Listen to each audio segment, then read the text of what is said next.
evesini ka-23 ku-27 isihloko phezulu emagameni ukuthiliswa kwesivunguvungu 23 wayesengena emkhunjini abafundi bakhe bamlandela bheka kwavuka isiphepho esikhulu elwandle umkhumbi waze wagujuzelwa ngamandla kepha yena wayelele basondela bambuza bathi Nkosi sisindise safa wayesethi kubo nesabelani nina bokukholwa okuncane na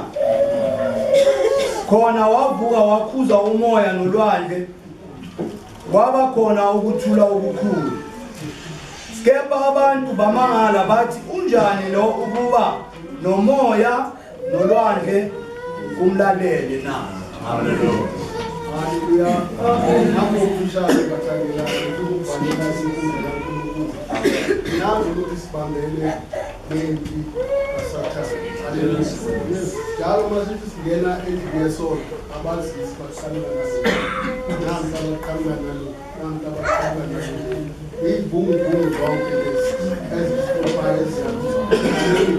kodwa uJesu iqobo lwakhe like kaphezulu wathi ungena emkhumbini bathi abafundi bamlandela umuntu wenze kokuthiza kwenzeka lapho sebengene phakathi esitebheni sihamba isitebhe senza konke esibunguqela lathi lizwi bambuka bathi lolele haleluya lo olele bambuka mayivuka lo ayisabela haleluya manje kunaleli gama leli elikhuluma lapho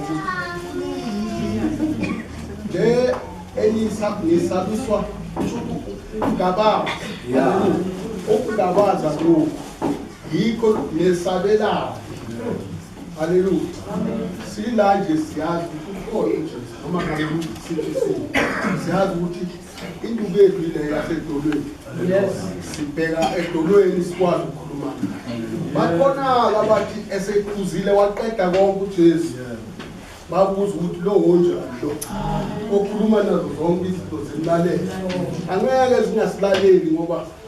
yena uyazi ukuthi umsebenzi wakhe uyini namandla akuye nakho konke ngoba uyazi ukuthi khona ubaba osezulwini haleluya manje nathi kulapho kunika sibembe khona abahlobo babo